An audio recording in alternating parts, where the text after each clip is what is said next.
가정을 지키는 행복이란 제목으로 하나님 말씀 함께 나누겠습니다. 오늘 함께 생각할 제7계명은 간음하지 말라라는 말씀입니다. 여러분 혹시 7계를 범했다는 말씀을 들어보셨나요? 7계. 저는 처음 그 말을 들었을 때 닭 7마리인 줄 알았습니다. 60개 치킨 요즘에 있잖아요. 그래서 저는 정말 닭 7마리를 7계라고 얘기하는지 알았습니다. 근데 7계를 범했다는 뜻이 간음했다라는 것을 제가 강도사 될 때 알았습니다. 문제가 좀 있는 거죠. 왜 7계라고 할까? 여러분 4계, 5계는 얘기 안 하잖아요. 혹시 들어보셨습니까? 9계 안 들어보셨잖아요. 왜 7계라고 할까? 그것은 그만큼 흔하고 그런데 그만큼 쉬쉬하는 것이기 때문이 아닐까 그렇게 생각을 합니다. 오늘은 이 제7계명의 성경적인 의미를 먼저 살펴보고요. 그다음 우리의 삶 가운데 어떻게 적용해 볼 것인가를 생각해 보겠습니다. 여러분 우선 간음이란 무엇일까요? 간음하다라는 것은 무엇일까요? 보통 음란하다라는 말을 하죠. 음란하다. 이것은 음탕하고 난잡한 것을 음란하다라고 얘기합니다. 영어로 하면 fornication, 이게 음란한 거예요. 그런데 사람 사이에 음란한 것은 결혼관계 밖에 있는 것과 결혼관계 안에 있는 것을 나눌 수가 있습니다. 근데 이 간음은 결혼관계 안에서 음란한 행위를 할 때 그것은 간음한다. 이렇게 이야기를 합니다. 영어로 하면은 이것을 adultery라고 하는데 adult는 어른이잖아요. 그래서 adultery는 어른들의 불륜 이렇게 볼 수가 있겠습니다. 그렇다면 여러분 출애굽한 이스라엘 백성에게 왜 하나님은 간음하지 말라고 말씀을 하셨을까요? 이 제7계명을 주신 목적은 무엇일까요? 이 이스라엘 백성은 애굽 땅에서 종살이하고 있었습니다. 애굽 땅 종살이하던 이스라엘 백성을 구원하시고 해방시켜 주셨습니다. 이제 하나님 나라 백성으로 세우시기 위해서 시내산에서 언약을 맺으십니다. 하나님을 왕으로 모시고 사는 백성은 어떻게 살아야 하는가? 크게 보면 두 가지라고 제가 반복해서 말씀을 드리고 있습니다. 하나님 사랑하고 이웃 사랑하는 백성. 하나님 사랑하고 이웃 사랑하는 백성을 만드시기 위해서 제7계명을 주셨는데요. 특히 제7계명은 이웃 사랑의 관점에서 볼 때 가장 가까운 이웃인 배우자를, 가장 사랑해야 할 배우자를, 한 이불을 덮고 사는 배우자를 먼저 사랑해야 한다는 말씀으로 볼 수가 있습니다. 그러니까 배우자를 사랑하지 않으면서 배우자에게 거짓을 행하면서 이웃을 사랑한다고 할 수가 없다는 것이지요. 본문에 간음하지 말라라고 할 때 이 간음하다라는 히브리어 동사는 나프란 동사인데요. 이 동사가 하나님과의 관계에서 쓰일 때는 우상 숭배하다, 배교하다라는 의미로 쓰였습니다. 즉 하나님과의 언약을 깨뜨리고 왕 되신 하나님, 우리는 하나님의 백성이라는 그 언약을 깨뜨리고 다른 신을 섬길 때, 우상을 숭배할 때 그것은 나프했다, 간음했다 이렇게 표현을 하는 거죠. 그래서 이 제7계명은 하나님의 성품을 드러내는 계명입니다. 물론 제10계명 전체가 하나님의 성품을 드러냅니다마는 제7계명에서 드러나는 하나님의 성품은 신실함입니다. 하나님은 신실하신 하나님이십니다. 하나님은 약속하시고 언약을 베푸시고 그 약속을 지키시는 하나님입니다. 변치 않으십니다. 그 이스라엘 백성의 하나님이 되시고 그 백성을 보호하십니다. 지키십니다. 복 주십니다. 그 백성이 하나님을 떠나서 우상 숭배할 수 있을지는 몰라도 하나님은 그 언약에 신실하시다. 그래서 하나님 백성은 간음하지 말아야 된다. 다시 말하면 우리 사회적인 관계에서 가장 기본적인 약속이 결혼 관계. 가장 기본적입니다.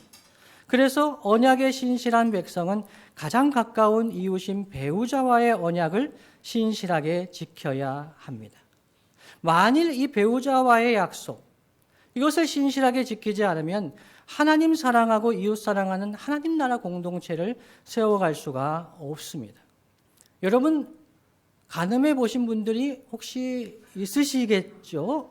왜냐하면 예수님 말씀을 제가 말씀드리겠지만 마음으로라도 이런 마음이 들 때에는 우리 안에 거짓이 생깁니다. 배우자에게 거짓말을 해야 됩니다. 어디 갔다 왔어? 그냥 야근했어. 거짓이 들어오게 되죠. 그러다가 간음을 하게 되면, 그 행위를 하게 되면 내가 정말 사랑하는 사람, 신뢰하는 사람, 그 배우자와의 언약 관계가 깨집니다. 거짓과 그 신뢰 관계가 깨질 때 여러분 누구를 믿을 수가 있겠습니까? 가장 사랑하는 배우자의 관계가 깨질 때 그 사회는 도대체 누구를 신뢰할 수가 있겠습니까? 나라가 아무리 넓은 영토를 가지고 아무리 풍족한 자원을 가졌다고 하더라도 가정의 언약 관계가 깨어진다면 이웃사랑은커녕 사회적인 관계가 설 수가 없습니다. 하나님 나라 백성이 결혼하여 하나님 앞에서 언약 관계를 맺으며 가정을 세워가는데 만일 간음하게 되면 그 나라가 설 수 없는 것입니다. 그래서 하나님은 결혼 관계를 사람들 사이의 계약이기 이전에 하나님께서 짝지어 주신 것이라고 말씀하십니다. 마가복음 10장 6절로 9절 말씀 이렇게 말씀합니다. 제가 읽어드립니다. 창조 때로부터 사람을 남자와 여자로 지으셨으니 이러므로 사람이 그 부모를 떠나서 그 둘이 한 몸이 될지니라. 이러한즉 이제 둘이 아니요 한 몸이니 그러므로 하나님이 짝지어 주신 것을 사람이 나누지 못할지니라 하시더라. 아멘.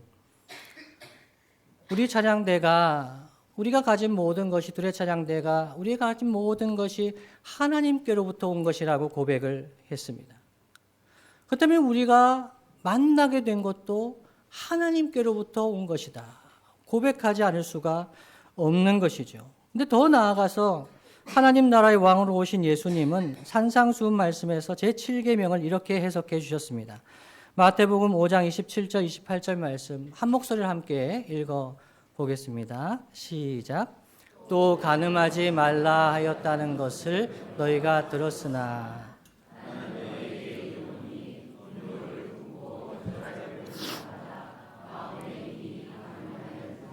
아멘.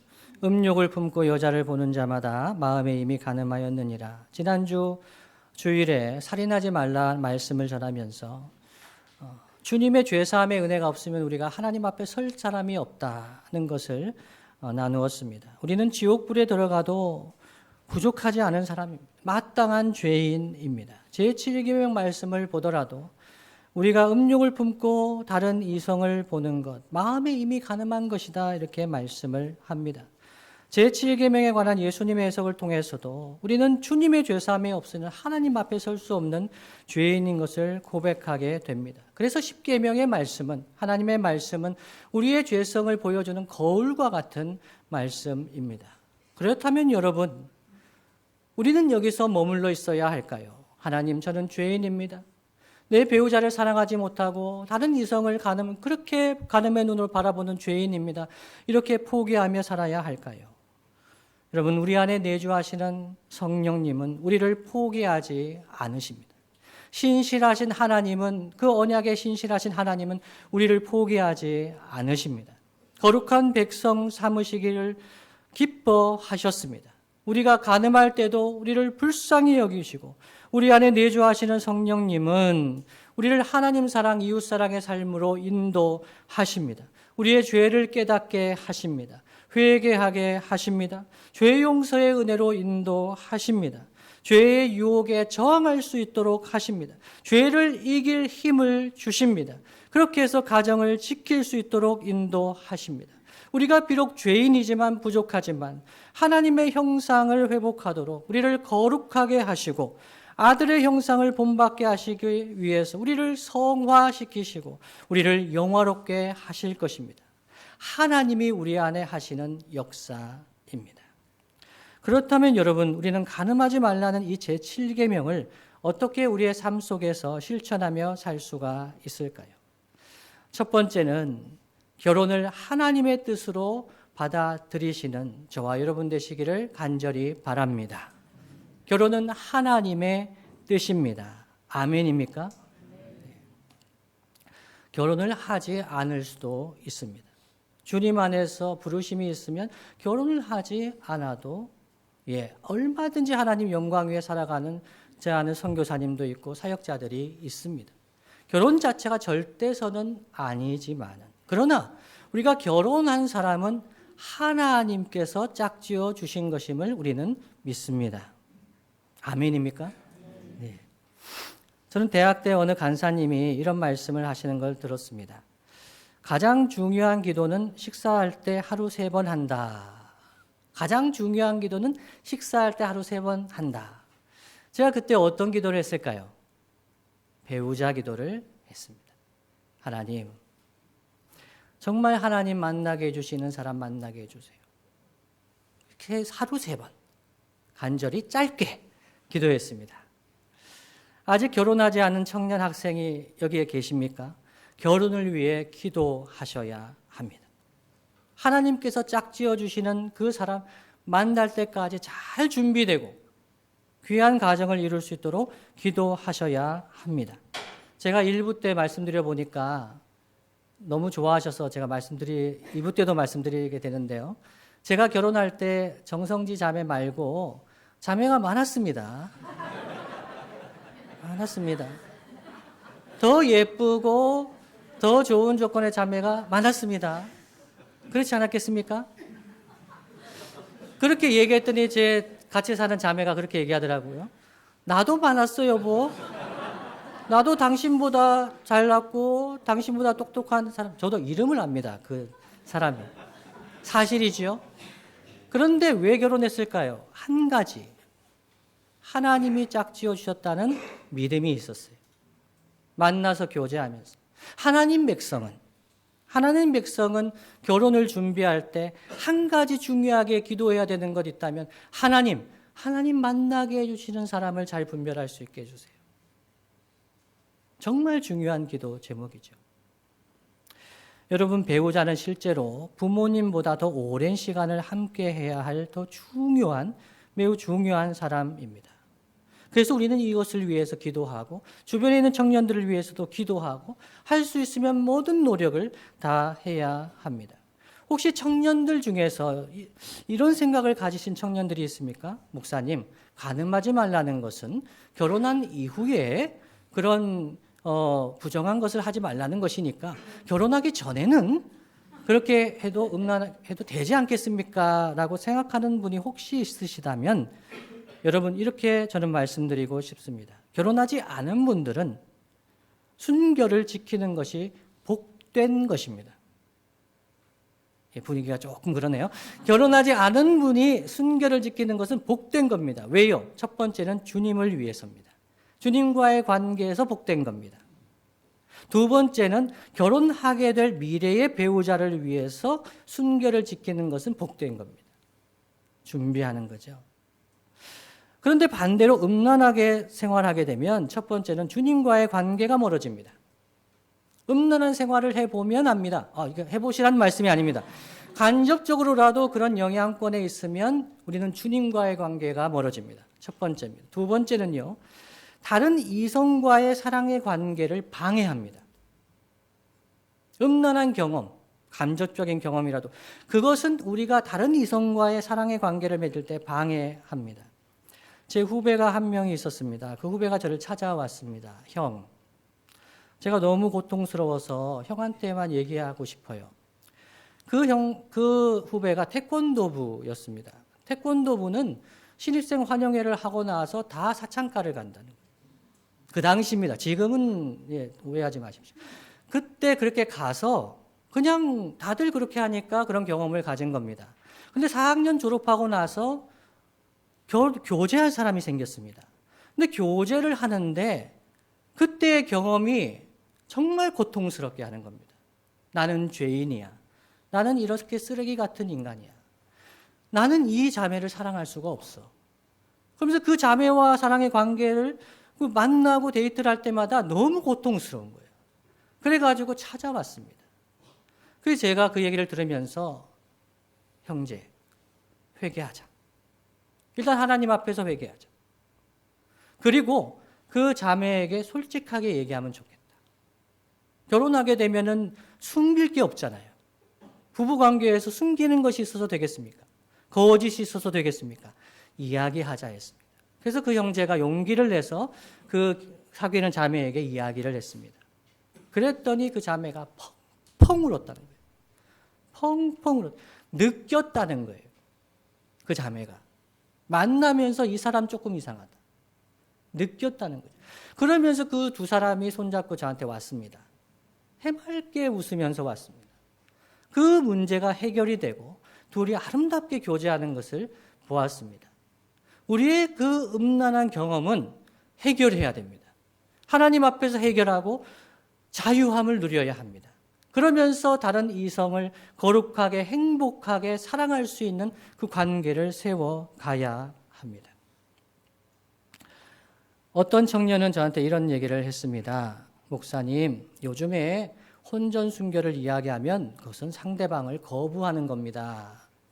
들어보셨습니까? 예.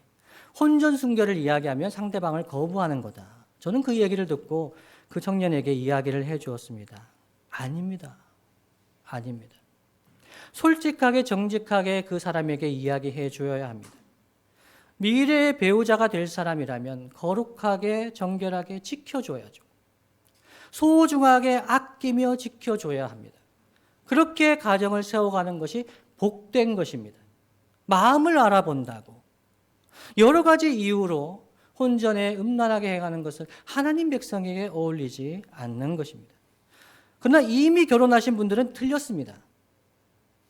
이제는 틀렸습니다. 여러분 결혼하신 분들은 이제는 받아들여셔야 합니다. 뭘요? 하나님께서 당신의 배우자, 당신 짝지어 주신 것을 받아들이시기를 바랍니다. 아멘이 없네요. 일부 땐 조금 있었는데. 여러분이 결혼하실 때 어떤 서약을 하셨는지 제가 한 예시를 읽어드리겠습니다. 신랑 땡땡땡은 신부 땡땡땡 양을 아내로 맞아 오늘부터 한평생 길이 사랑하며 기쁠 때나 슬플 때나 강건하거나 병들거나 부유하거나 가난하게 되는 모든 경우에도 존중히 여기며 도와주고 부부의 신의와 순결을 굳게 지키기로 하나님과 여러 증인들 앞에서 서약합니까? 예라고 대답하신 분들. 네. 그러나 사람은 이런 결혼의 서약을 잊어버리고 싶습니다. 그래서 제가 결혼식 마치고 청년들한테 혼인 서약문을 이렇게 액자에 넣어서 주려고 했더니 잘 안 좋아하더라고요. 이게 어떤 이유인지 모르겠습니다. 별로 안 좋아하는 사람들이 있습니다. 글렌 마틴이라는 사람은 결혼을 비유적으로 이렇게 이야기를 했습니다. 요즘 결혼하는 것을 보면 마치 비행기를 타는데 낙하산을 메고 타는 것 같이 보인다라고 얘기했습니다. 비행기를 타는 거 결혼 생활을 해요. 근데 낙하산을 메고 타요. 왜 그렇죠? 여차하면 어떤 문제가 있으면 뭔가 조건이 달라지면 낙하산 메고 뛰어내리겠다는 거죠. 그런 식으로 결혼을 하게 되면 5년 갈 수 있습니까? 10년 갈 수 있습니까? 우리의 마음이 달라지고 조건이 달라지면 그 결혼관계는 그냥 없던 걸로 해도 되는 것입니까? 하나님께서 짝지어 주신 가정이라고 부부라고 생각한다면 사람이 나눌 수가 없는 것이죠. 그래서 우리는 그 낙하산을 다 던져버려야 합니다. 결혼을 하나님께서 짝지어 주신 것이라고 생각하는 것, 즉 하나님 앞에서의 언약에 근거한다는 믿음은 간음의 유혹을 이겨낼 수 있는 중요한 기초가 됩니다. 이것이 첫 번째입니다. 두 번째는요.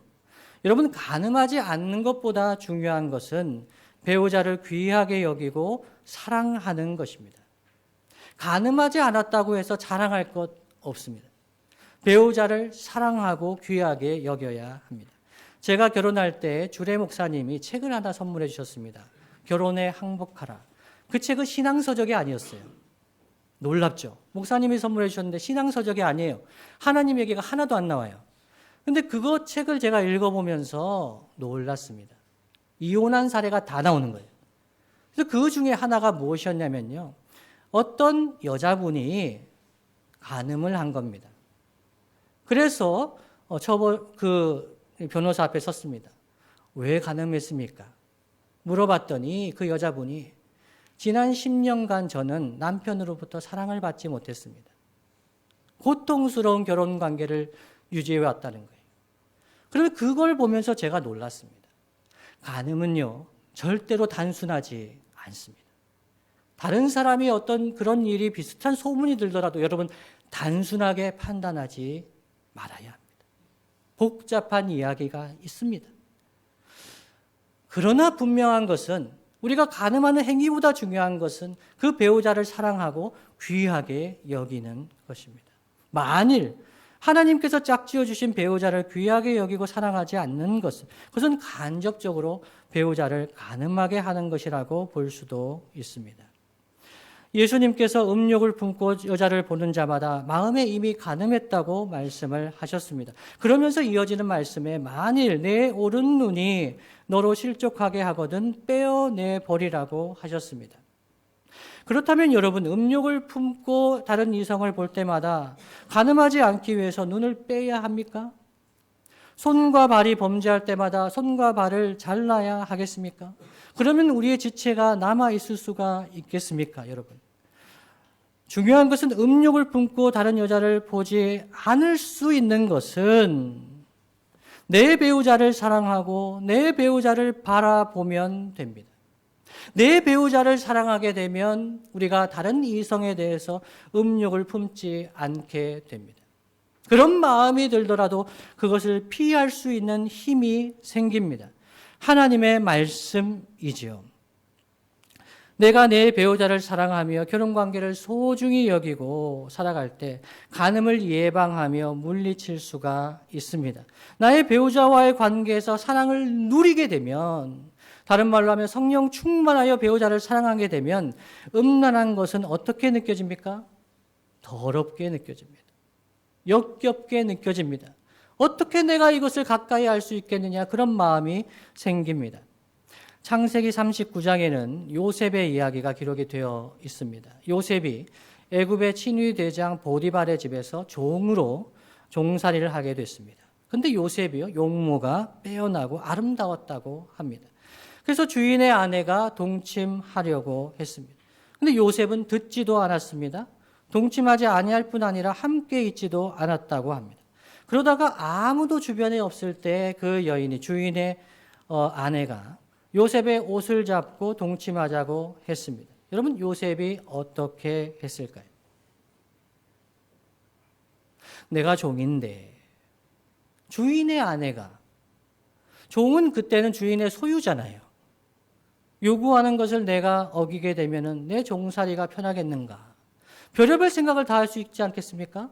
나는 그냥 소유물에 불과하니까 그냥 순종하면 된다라고 생각했을 수도 있지 않겠습니까? 근데 요셉은 그때 도망칩니다. 그때 이 얘기를 합니다. 창세기 39장 9절 말씀입니다. 다 함께 한번 읽어볼까요? 시작. 이 집에는 나보다 큰 이가 없습니다.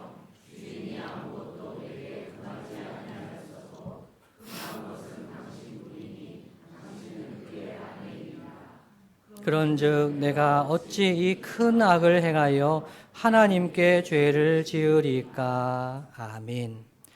요셉은 비록 종의 신분이었지만 하나님을 섬기는 자로서, 하나님을 경외하는 자로서 그의 존귀함을 지켰습니다. 우리는 세상의 기준으로 살아가는 세상 나라의 백성이기 이전 하나님 나라 백성입니다.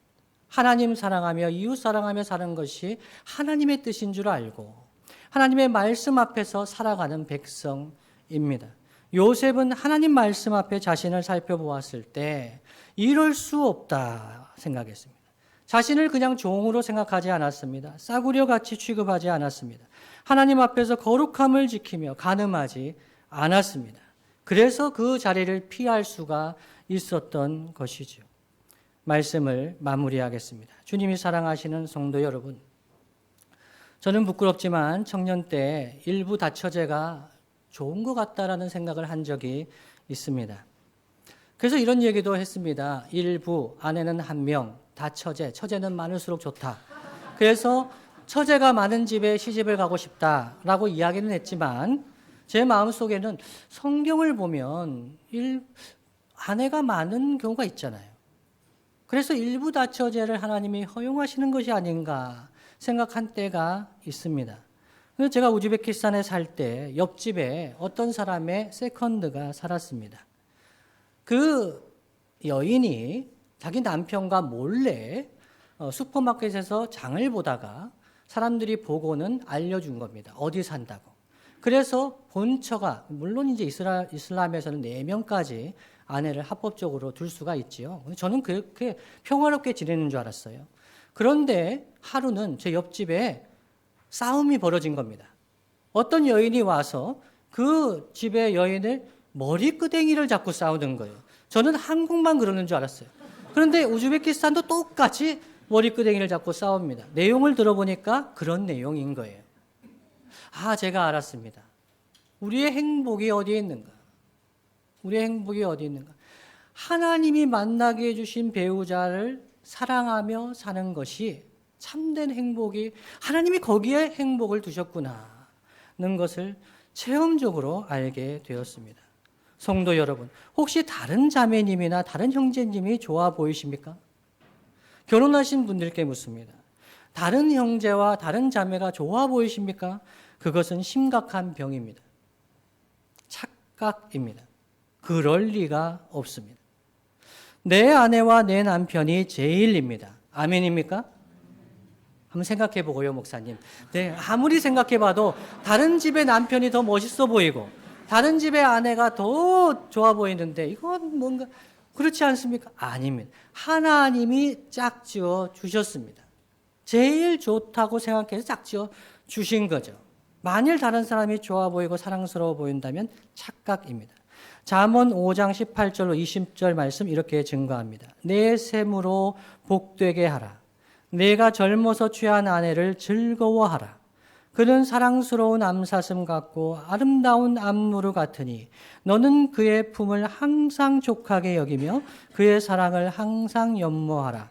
내 아들아, 어찌하여 음녀를 연모하겠으며 어찌하여 이방 계집의 가슴을 안겠느냐. 아멘. 우리의 아내가, 우리의 남편이 사랑스러운 암사슴 같고 아름다운 암노루 같을 때 복이 있는 겁니다. 정상입니다. 성령의 충만한 상태입니다. 여러분 혹시 주변에 여러분의 배우자가 있으시다면 손 한번 잡아주시면 좋겠습니다. 정말요? 예. 주변에 여러분의 배우자가 있으면 손 한번 잡아주십시오. 사랑의 눈으로 바라봐 주십시오. 정말 귀한 사람입니다.